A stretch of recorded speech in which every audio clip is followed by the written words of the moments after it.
Africa has been fundamental to the global prosperity of the advanced countries.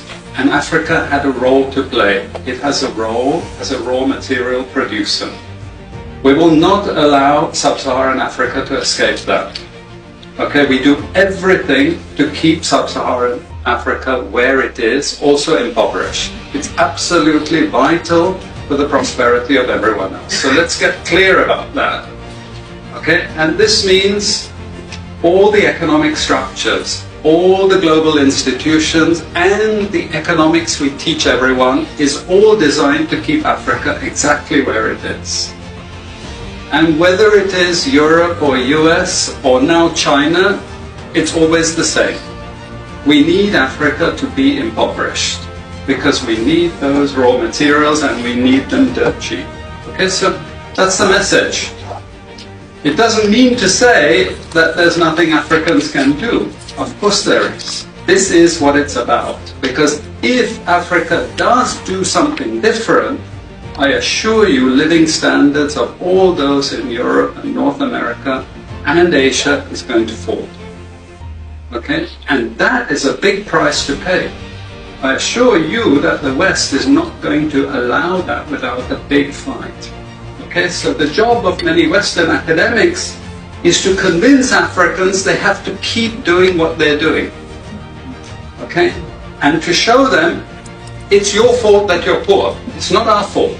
It's your fault that you're poor. You know, so this is what we do in academic institutions. We know the basic forces that have caused this underdevelopment. We know it's colonization. We cannot afford to allow Africa to industrialize and start producing manufactures. Okay, so we will do everything to stop that. And I'm going to show you how we actually block that. We had East Asian rapid industrialization processes. So in the earlier period, we had Japan and Korea and Taiwan. Okay, rapid growth, sucking in raw materials from Africa, driving up the prices. And after those countries finished industrialization, then sub-Saharan African growth rate again fell. Sub-Saharan Africa is condemned to this role, just the supplier of raw materials, not a manufacturer.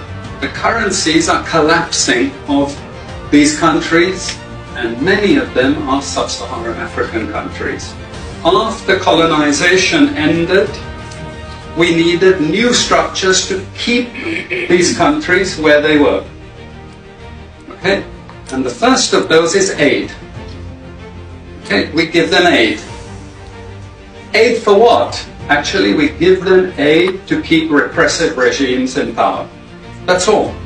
All the hypocrisy about transparency and democracy and bullshit like that, it's all bullshit. But it would go to country after country offering loans. And if the president did not accept the loan, they were killed. It's just economics. It's economic warfare. The rich declare war on the poor. It happens everywhere. It happens in a country. The rich control the government. Of course they do. You really believe you have democracy? Come on. You know, I mean, grow up. Who has all the subsidies and income support? US, Europe.